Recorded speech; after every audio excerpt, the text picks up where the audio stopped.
Listen, we're in a series, and we're kind of like stuck on pause on point 4.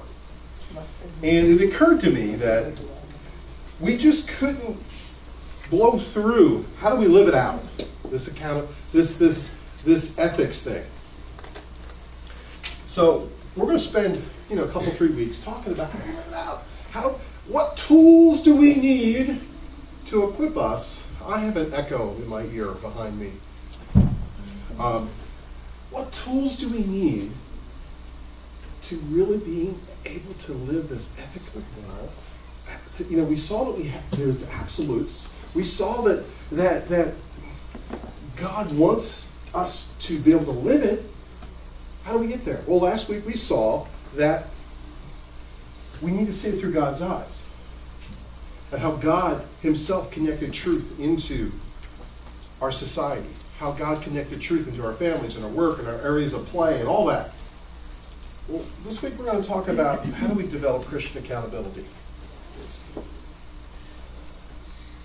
I loved this character, Dobie Gillis.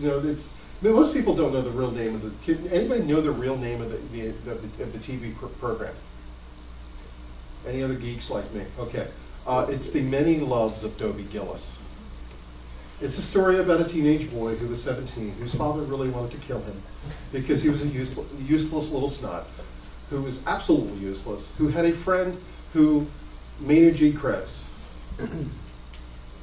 who was the epitome of what a hippie was before a hippie. He was a beatnik.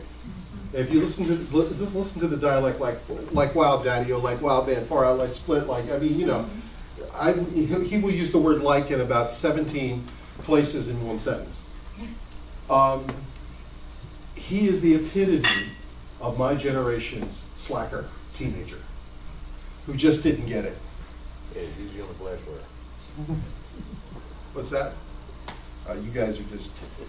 He had a catchphrase. Whenever someone used the word work, he would get weird. He would go, work! Well, for the Christian, we do the same thing. We really do. We hear the word accountability. And we go, accountability? No, I can't be committed in a relationship. Commitment's a cuss word in the church, don't you know? Along with sacrifice, service. We laughed about that yesterday at the youth event. They're words you can't use in church. People get all weirded out. Accountability. What'd you think about that relationship you saw? Those two teenage guys. They're doing life together. Yes, they were hopelessly stumbling through it, blind, deaf, and dumb, but they were doing it together. There's more fun together, isn't there? Isn't there more fun together? You learn to climb trees together. You learn to fall out of them. I was sitting there thinking, Jeff, I thought about us and our crazy experiences. Jeff and I grew up in the same street. Bobby Seaver and I used to climb the apple trees in his family's orchard. And we would get up there and we would eat the green apples. Have you ever eaten 20 green apples? Do you know what it's like? Thank Jesus his mom was a school nurse. I was sitting there thinking about, wow, did we get sick? Well, we got sick together. I think about my childhood. I think about the friends I had and the stuff that we traversed through life in. Sometimes it was like going through life with boots on and through like 10 inches of mud and you're getting stuck and you pull your foot out. Now you have a bare foot with the boot stuck behind you in the mud. But that was life. Why is it that we come to our Christianity and we so compartmentalize our faith that we think that it's Jesus and me? Get your little plaques on the wall. You got your 17 Bibles and your concordance and you got your online apps and you're all fired up for Jesus and it's just you and him. And then you fail and you crash and burn. Or you get in a situation that you have no clue how to get out of. Or Satan has so torn up your life, the tarmac around you, you couldn't find good road if you wanted to, and you're encompassed by doubt and fear, and you're being hard on yourself, you're pulling yourself down. It comes back to this verse. Let us consider how we may spur one another on toward love and good deeds. Let us not give up meeting together, as some have the habit of doing, but let us encourage one another, and all the more as you see the day approaching. It's Hebrews 10:25. You can take that verse, put it on a big old 5x7 card, and stick it on your refrigerator. And you stick it on your bathroom mirror. You and I need to come to grips with the fact that our frailties, issues we're struggling with, we can't do it alone. To do the right thing in life, you can't do it alone. Now listen, some of us are married, and we have spousal units. And my wife is one of my best friends, if not the best friend of my life. And we share everything, and we talk about everything, and we go through a lot, and we unpack a lot, and but she doesn't substitute for having a buddy, a guy. Guys, we need each other. You need a circle of 2-3 friends. You really do. Guys that you can get together and talk. Guys you can get together and do life. I'm going to read just a short passage in the book of Acts. Because I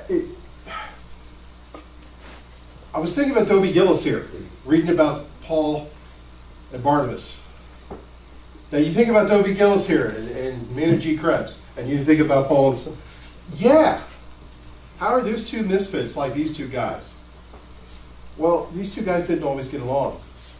These two guys didn't always see eye to eye.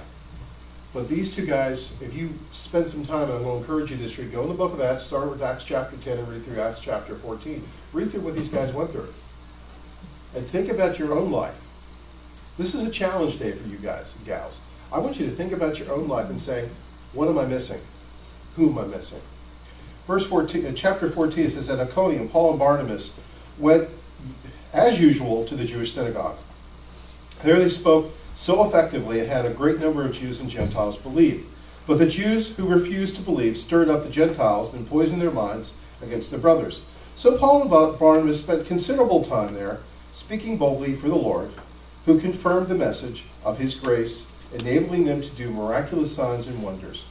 The people in the city were divided. Some asked with the Jews and others with the apostles, was there a plot amongst the Gentiles and Jews together with their leaders to mistreat them and stone them? But they found out about it and fled to Lycaonian cities of Lycia and Derbe and surrounding country.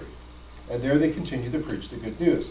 In Lystra, there sat a man crippled with his feet, who was lame from birth and never walked. And he listened to Paul as he was speaking, and Paul looked directly at him and said, he had faith to be healed, and called out, stand up on your feet. And that the man jumped to his feet and began to walk. When the crowd saw what Paul had done, they shouted in the Lycaonian language, the gods have come down to us in human form. And Barnabas they called Zeus, and Paul they called Hermes, because they were the chief speaker. The priest of Zeus, who's the temple just outside the city, brought bulls and wreaths to the city gates because of the crowd wanted them to offer sacrifices. But when the apostles, Barnabas and Paul, heard of this, they tore their clothes and rushed into the crowd shouting, men, why are you doing this? Why are we the only two humans like you? We are bringing you the good news, telling you to turn from those worthless things to the living God, who made the heaven and earth and sea and everything in there. And in the past, he let all the nations go their own way, yet he has not left himself without testimony. He has shown kindness by giving you rain from heaven, crops fit for the seasons, and provided you with plenty of food, and fills your hearts with joy. Even with these words, they had difficulty keeping the crowd from sacrificing to them. Then some of the Jews came from Antioch and Lycaonium and won the crowd over, and they stoned Paul and dragged him outside the city, thinking that he was dead. But after the disciples had gathered around him, he got up and went back into the city, and the next day he and Barnabas left for Derbe. Amazing story. Amazing story. You say, why did they? I want you to hear, yeah, they did some pretty miraculous things together. But at the same time, they had struggles. At some point in time, over discipleship, they split apart over John Mark. Paul didn't want to bring him. He said, he's not ready. Barnabas said, yes, I do. And you know what? John Mark eventually became so ready that when Paul was in jail, he sent for him. He sent for him because he sent for him because Barnabas invested his life into him.